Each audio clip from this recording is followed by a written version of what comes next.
Assalamualaikum warahmatullahi wabarakatuh. Pada video kali ini kita akan belajar tentang hipotesis sampel kecil.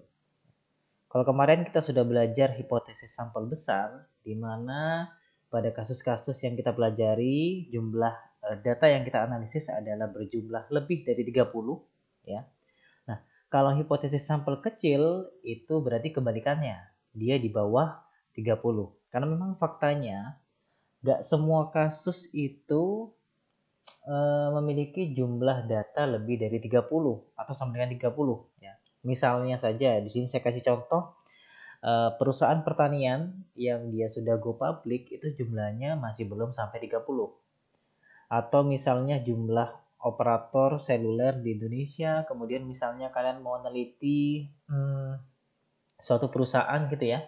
Katakanlah perusahaannya udah besar, tapi kalian hanya mau meneliti di salah satu cabang, di salah satu kota, dan ternyata jumlah karyawannya itu kurang dari 30. Maka dia termasuk sampel kecil. Makanya ada yang namanya hipotesis sampel kecil. Jadi pada kasus sampel yang kecil, nilai standar deviasinya itu kecenderungannya dia berfluktuasi cukup tinggi, ya cukup besar. Jadi sehingga nilai uji Z-nya itu tidak bersifat normal. Nah, artinya apa? Artinya diperlukan suatu uji yang baru yang bisa mengatasi masalah ini. Makanya dikembangkan yang namanya distribusi T atau T-student ya. Yang diperkenalkan atau diciptakan ya oleh William Gosset. Jadi distribusi T ini dikembangkan oleh William Gosset pada tahun 1908. Jadi dia mengembangkan distribusi T dengan asumsi bahwa sampel itu diambil dari populasi yang normal. Nah, hasil penelitian si Gosset ini dipublikasikan menggunakan nama samaran yaitu student.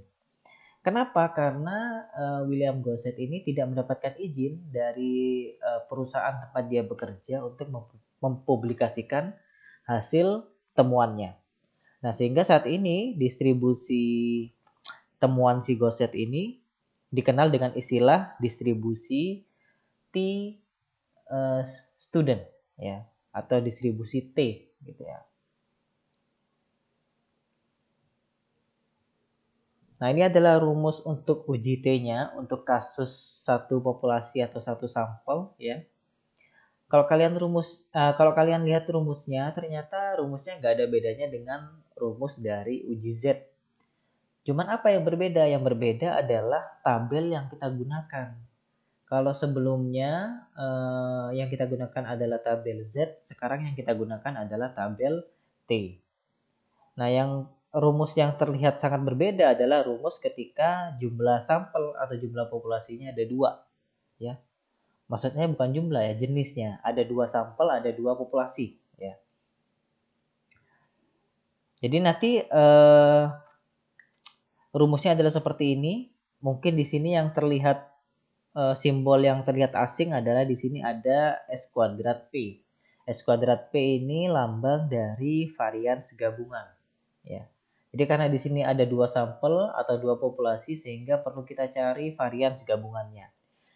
Bagaimana cara mencari varians gabungan? Caranya menggunakan rumus yang ini. Ya, yang kanannya agak panjang ini ya. Nah, di sini untuk mencari varians gabungan kita memerlukan nilai varians dari masing-masing sampel. Pak, di soal nggak diketahui nilai variansnya. Nah, bisa jadi di sana diketahui nilai standar deviasinya. Karena kalau sudah diketahui standar deviasi otomatis bisa kita cari nilai varians. Begitu pula sebaliknya, diketahui nilai varian bisa kita cari nilai standar deviasi. Nah, berarti yang berbeda ada nanti kita menggunakan tabel T. Kita sudah nggak pakai yang namanya tabel Z. Ya. Nah, bagaimana cara membaca tabel T? Di sini sudah saya tampilkan sebagian dari tabel T ya. Tabel T itu ada banyak, ini ke bawah masih banyak ya. Saya tampilkan sampai 20 saja di sini. Jadi bagaimana cara kita membacanya? Perhatikan baris pertama ya. Ini kita gunakan ketika kita melakukan uji satu arah. Ya. Untuk baris pertama. Ini apa Pak? Yang 0,25, 0,1, 0,05 ini adalah taraf nyatanya. Jadi di soal itu dia diminta kita menguji menggunakan taraf nyata berapa. Misalnya taraf nyata 5%, berarti 5 dibagi 100 kan 0,05. Nah, berarti yang ini. Ya, jadi kita sesuaikan dengan soalnya. Kalau dia uji satu arah, kemudian 5% berarti kolom yang menjadi patokan kita adalah kolom yang ini, yang saya lingkari. Kemudian baris yang kedua ini kita gunakan ketika kita melakukan uji dua arah. Ya. Yang ini sama ya, ini juga taraf nyatanya, jadi disesuaikan. Karena posisinya berbeda antara baris pertama dan baris kedua. Sama-sama 5%, kalau yang di baris pertama ada di kolom keempat, kalau di baris kedua itu ada di kolom ke-5. Ya, jadi berbeda posisi. Kemudian di sini yang perlu kalian pahami lagi ada nilai df ya. df itu adalah degree of free atau derajat bebas, di mana cara mencarinya df ini adalah n-1 untuk kasus satu sampel atau satu populasi. Kemudian bisa juga dicari menggunakan n1 plus n2 ya, itu dicari dulu, dihitung dulu, kemudian dikurangi 2 untuk kasus di mana jumlah jenis populasinya ada 2 atau sampelnya ada 2 ya. Jadi bukan jumlah n-nya yang kita cari di sini. Misalnya jumlah datanya ada 20 ya. Berarti bukan 20 yang kita gunakan menjadi patokan, tapi n-1. Berarti 20 kurangi 1 adalah 19. Di sini sudah saya kasih contoh. Nah, misal uji dua arah ya. Uji dua arah kemudian dengan taraf nyata 5%. Berarti kalau kita gambar kurva normalnya adalah seperti ini. Ya, karena dia uji dua arah. Nah, yang kita cari adalah nilai T alfanya ini. Nilai T tabelnya ini yang kita cari. Berapa nih nilainya? Caranya ya dengan cara itu tadi. Dua arah berarti kita gunakan baris yang kedua. Karena dia dua arah. Kemudian taraf nyata 5%. Oh, berarti yang kita jadikan patokan adalah yang ini. Ya. Kemudian jumlah sampelnya adalah 20. Asumsinya ini adalah kasus satu populasi ya. Sehingga kita perlu cari n-1. Berarti 20 kurangi 1 adalah 19. Berarti 19 di sini kolomnya adalah yang ini, kemudian kita tarik garis, nanti ketemu titik temunya adalah di sini, 2,09. Sehingga yang kita tuliskan di kurva normal ini itu adalah sebelah kiri adalah min 2,09, sebelah kanan adalah 2,09. Nah, ini yang jadi pembeda antara tabel Z dan tabel T ya. Kalau di tabel Z yang bagian dalam itu adalah nilai probabilitasnya. Jadi kalian mencari nilai probabilitas. Tapi kalau di tabel T yang di dalam ini adalah nilai T-nya yang kita masukkan ke kurva normal. Jadi berbeda ya antara tabel T dan tabel Z. Berikut pula cara membacanya.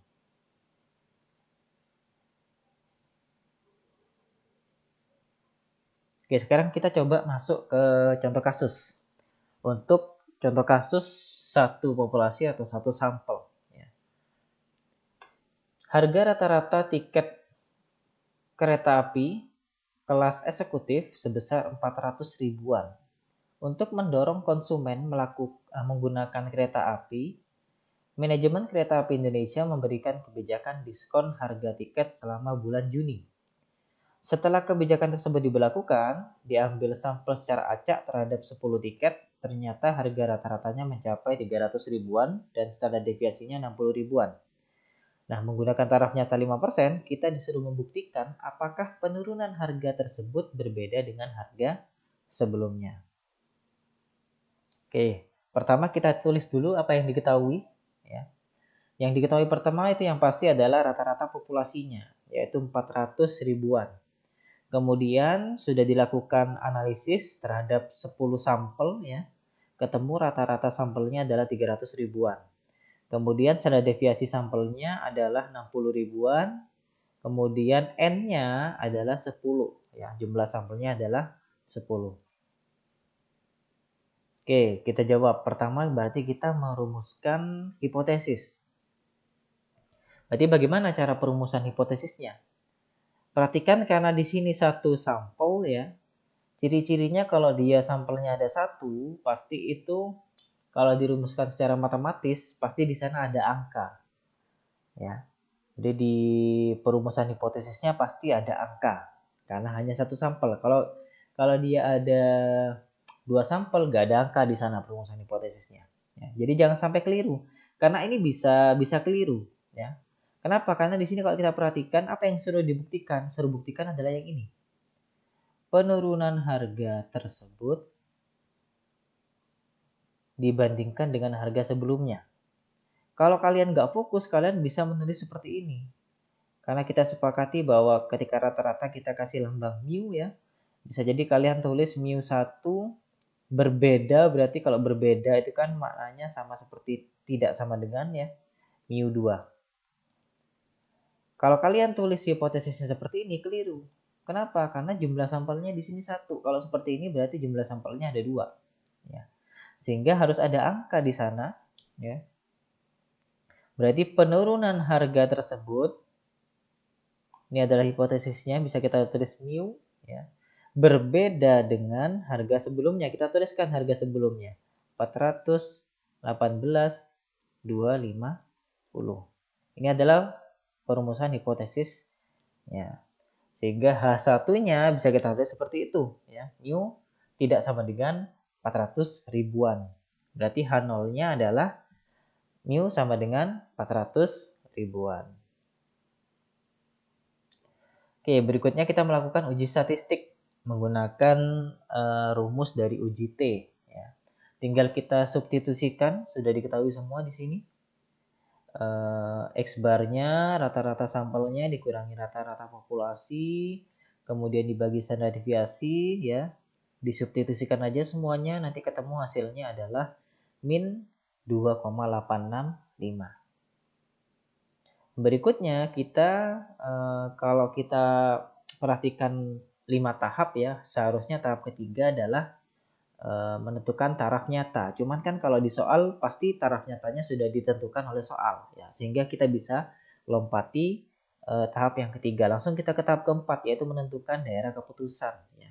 Bagaimana caranya? Kalian lihat tabel T seperti cara yang sudah saya ajarkan di slide sebelumnya ya. Kalian lihat tabel T, di situ kita menggunakan uji dua arah. Kenapa kok dua arah? Karena bentuk hipotesisnya seperti ini. Ya. Kemudian taraf nyatanya yang kita gunakan adalah 5%. Kemudian degree of free-nya adalah 9. Ya. Karena ini kasus satu sampel sehingga di F-nya adalah N-1. N-nya kan 10. 10 kurangi 1, 9. Dua arah nanti kalian dapatkan di nilai T tabelnya adalah 2,26. Dapat dari mana 2,26? Lihat T tabel ya. Silakan buka tabel T. Berarti kalau kita buat kurva normalnya adalah seperti ini ya. Dua arah, kemudian di sini titik kritisnya adalah 2,26. Nah, T hitung yang sudah kita hitung ini ya, uji T, nilai T hitungnya itu kan min 2,865. Nah, ini ada di mana di kurva normal? Ternyata kalau kita masukkan ke kurva normal, dia berada di sini. Berarti dia berada di daerah yang menolak H0. Ya, H0 ditolak. Berarti kalau kita interpretasikan, ya, berarti nilai T hitungnya itu lebih besar daripada T tabel, ya. Maka H0 ditolak, H1 diterima. Artinya apa? Artinya terbukti bahwa rata-rata harga tiket kereta api sesudah diskon itu berbeda dengan harga sebelum diskon. Ya. Jadi yang terbukti benar itu adalah H1 dan yang tidak terbukti benar adalah H0. Ya.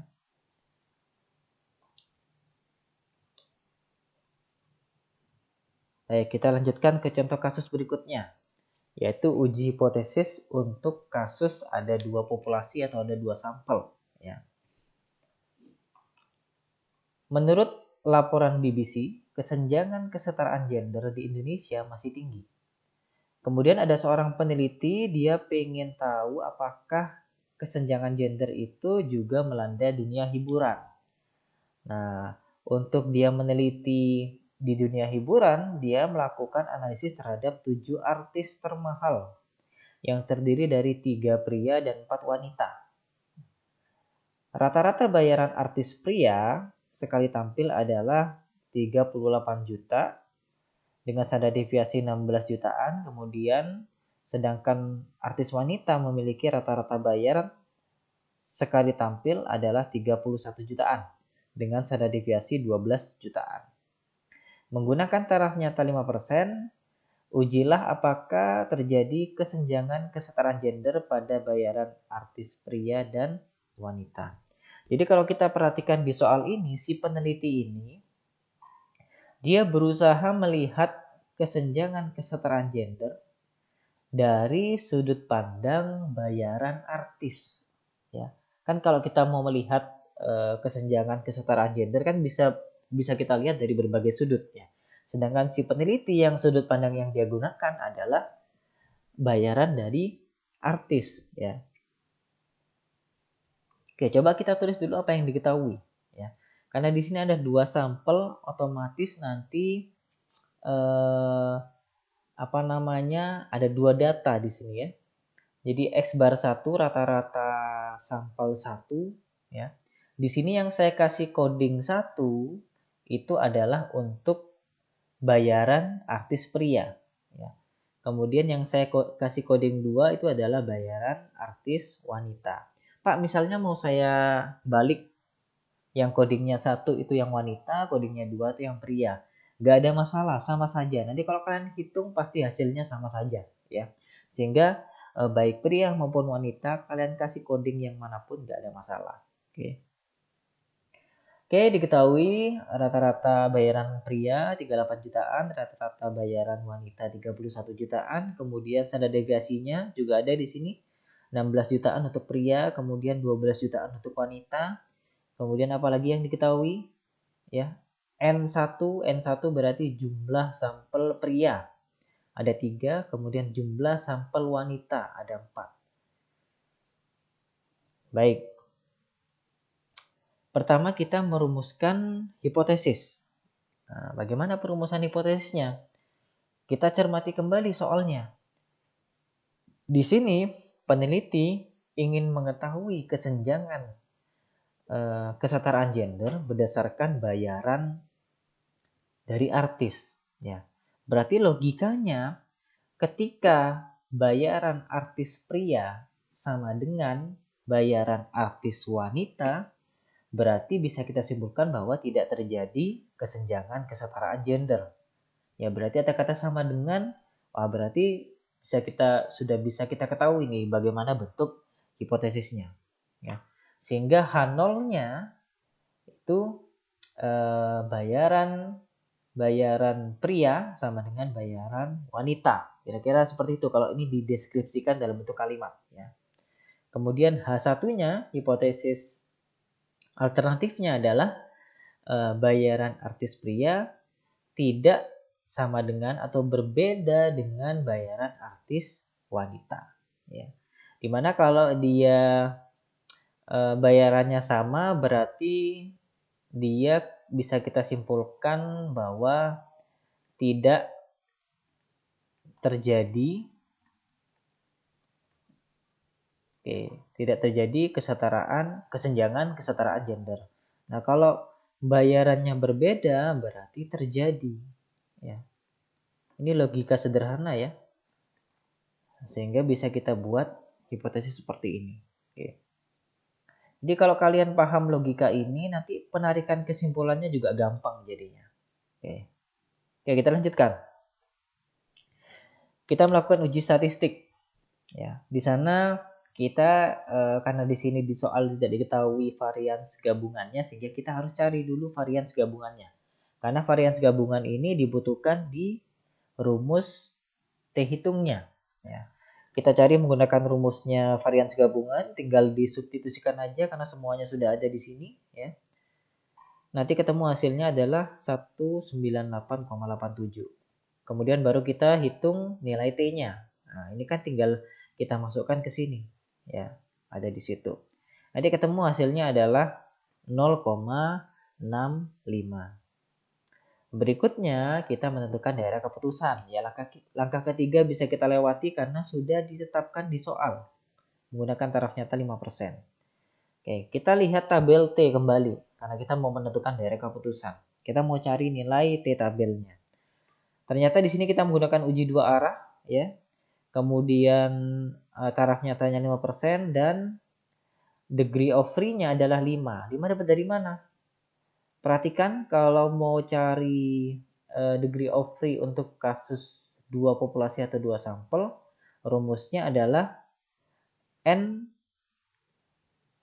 plus N2 dikurangi 2. Sehingga N1 3, N2 4, 3 tambah 4 adalah 7, 7 kurangi 2 adalah 5. Makanya ketemu di sini degree of free-nya adalah 5.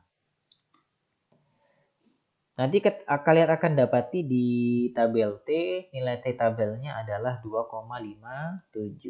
Nah, tinggal kita buat kurva normalnya seperti ini ya. Karena ini uji dua arah, kemudian 2,57 ya dapat dari tabel T-nya tadi.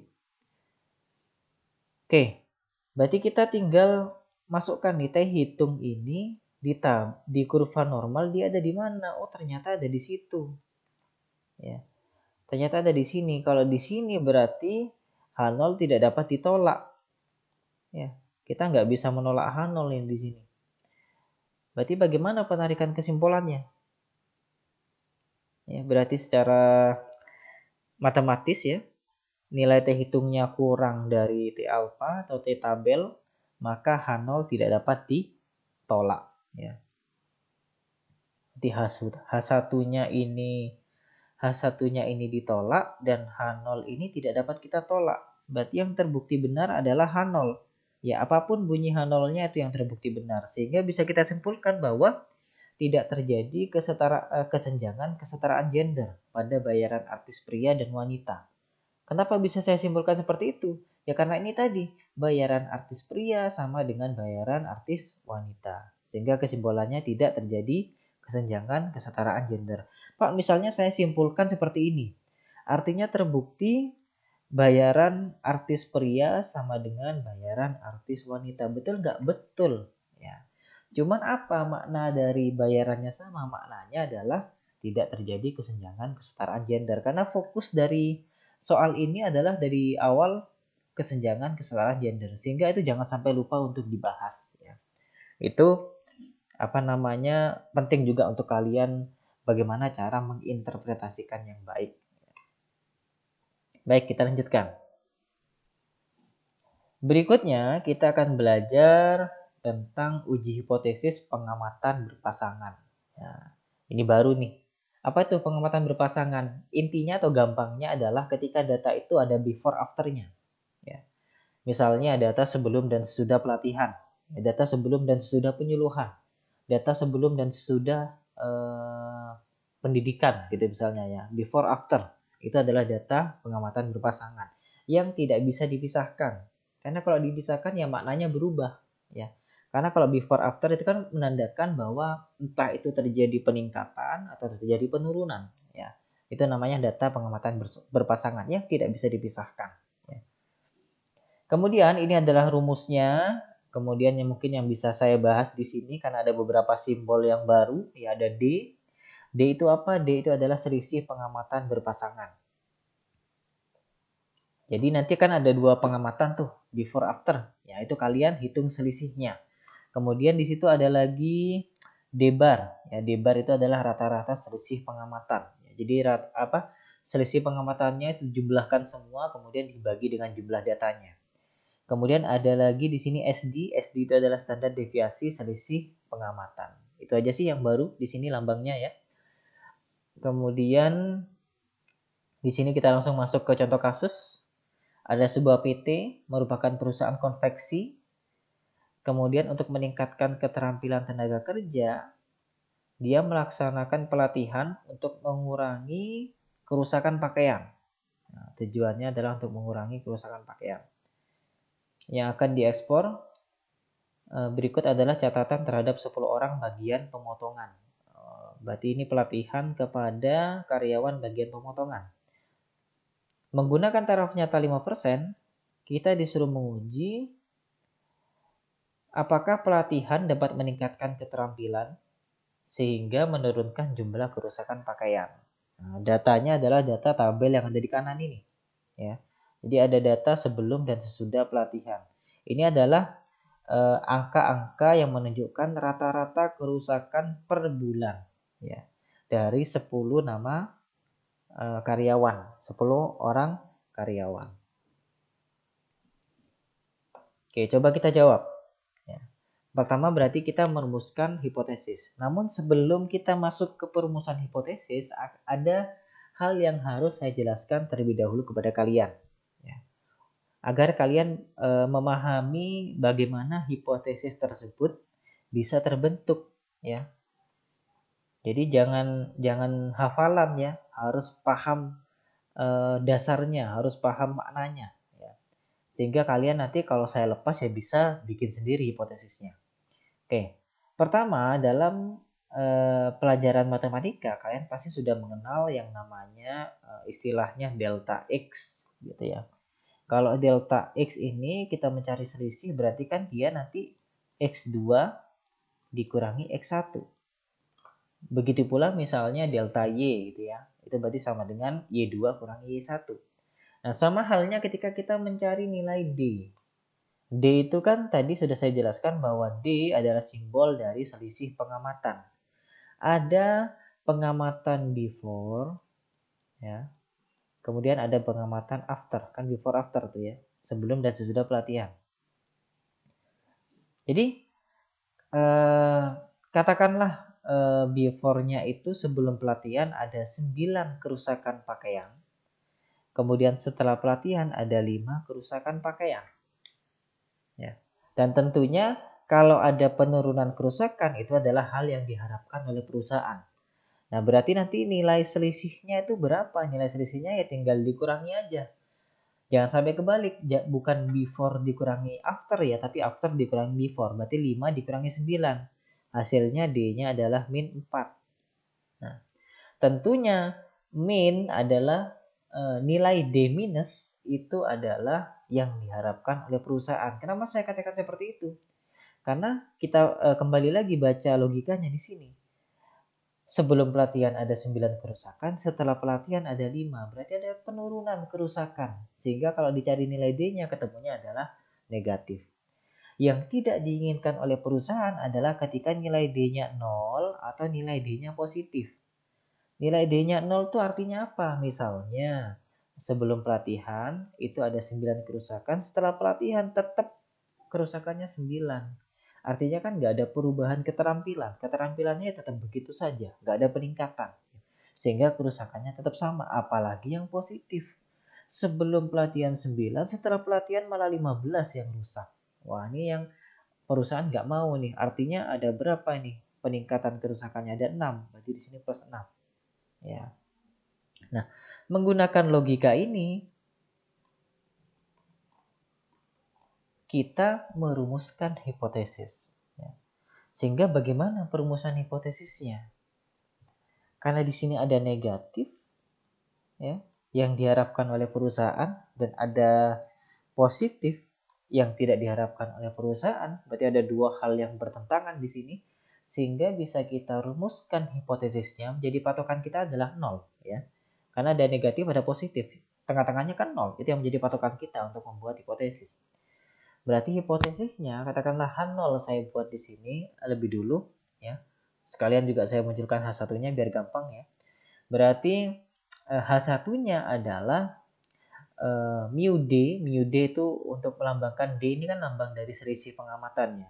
Untuk menunjukkan bahwa ini hipotesisnya selisih pengamatan gitu ya, agar lebih jelas. Ini mu kurang dari 0.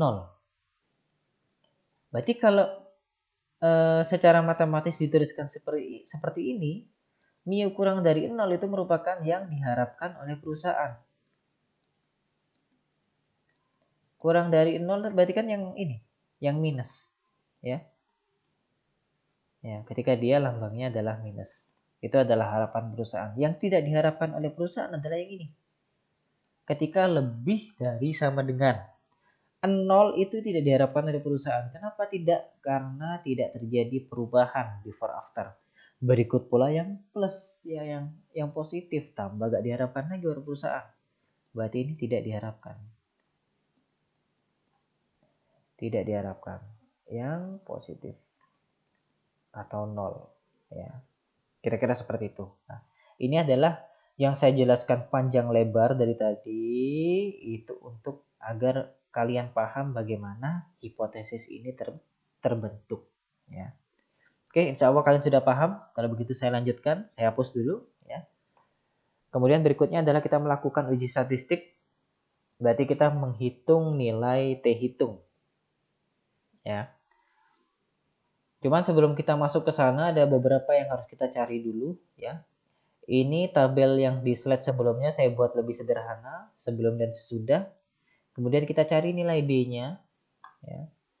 Kita cari D berarti selisih ya, 5 kurangi 9 min 4 dan seterusnya kalian cari, kemudian kalian jumlahkan. Ya. Kemudian cari lagi D kuadratnya, ya D kuadratnya kalian cari min 4 kali min 4 dan seterusnya, kemudian kalian jumlahkan. Ya. Jumlah inilah yang kita bunuhkan sampai ya, yang kita butuhkan untuk kita substitusikan ke rumus. Ya. Pertama kita nyari SD dulu ya, tanda deviasi selisih pengamatan. Nah ini di sini dibutuhkan tuh sigma D kuadrat. Nah tinggal kita masukkan karena sudah kita cari. Nanti ketemu hasilnya adalah standar deviasi selisih pengamatan 2,19. Nah ini kita butuhkan di rumusnya T hitung. Nah di sini ada standar deviasi pengamatan. Nah kemudian yang belum kita cari adalah D bar. Karena min 18 itu bukan D bar. Ya, ini jumlah dari D. Ya, sigma dari D. Nah, cara mencari D barnya rata-rata D-nya adalah ya jumlahnya ini min 18 kita bagi dengan jumlah datanya. Cara mencari rata-rata ya. Jumlah datanya berapa? Ada 10. Ya. Sehingga di sini saya tuliskan seperti ini, min 18 dibagi dengan 10. Ya, jangan sampai keliru karena ini biasanya mahasiswa keliru di sini ditulis min 18 padahal min 18 itu bukan D bar. Ya, min 18 adalah sigma D, ya. Kalian hitung nanti ketemu hasilnya adalah min 2,27. Oke. Berikutnya berarti kita menentukan daerah keputusan. Berarti kita lihat tabel T untuk taraf nyata 5%, kemudian degree of free-nya adalah N-1. Ya, karena di sini sampelnya juga 1 ya. N-1 berarti ketemu hasilnya adalah 9 karena jumlah datanya adalah 10. Nanti kalian dapatkan nilai T tabelnya adalah 1,83 ya. Jangan lupa bahwa ini kita menggunakan uji satu arah untuk mencari nilai T tabelnya. Ini lupa nggak saya tulis di sini ya. Oke. Berikutnya kita gambar kurva normalnya, kita masukkan nilai T tabelnya di sini. Nah, berarti nilai T hitungnya itu ada di mana? Di kurva normal. Ternyata dia ada di sini. Berarti dia berada di daerah H0 ditolak. Ya, kita menolak H0. Berarti pengambilan keputusannya di sini bisa kita lihat bahwa min T hitung kurang dari min T alfa, ya maka H0-nya ditolak, H1-nya diterima. Artinya apa? Artinya terbukti bahwa pelatihan itu dapat meningkatkan keterampilan, ya, sehingga menurunkan jumlah kerusakan. Yang terbukti benar adalah H1. Yang tidak terbukti benar adalah H0. Ya. Perhatikan di sini yang terbukti benar adalah H1. H1 itu berarti ketika dia kurang dari 0. Kurang dari 0 berarti kan minus ya. Berarti maknanya adalah pelatihannya itu terbukti meningkatkan keterampilan sehingga menurunkan jumlah kerusakan pakaian. Nah, dan kalau kita lihat juga di sini di tabel perhitungan ini ternyata benar nih kesimpulan ini sesuai dengan tabelnya. Kenapa saya bilang seperti itu? Perhatikan tabelnya. Di sini minus. Di sini minus. Di sini minus, minus, minus, minus, minus. Berarti ini kan harapan perusahaan nih, banyak yang minus nih. Banyak yang keterampilannya semakin meningkat sehingga menurunkan jumlah kerusakan pakaian. Nah, berarti kesimpulan saya sudah benar sesuai dengan datanya. Ya. Kalau misalnya nanti dilogikakan kesimpulan sama datanya kok nggak cocok ya, nah berarti ada yang keliru. Entah kalian keliru di perumusan hipotesis atau kalian keliru di penggambaran kurva normal atau keliru perhitungan. Ya, jadi bisa banyak hal terjadi kekeliruan. Nah, kalau di sini sudah tepat nih ya. Datanya menunjukkan bahwa ada peningkatan keterampilan.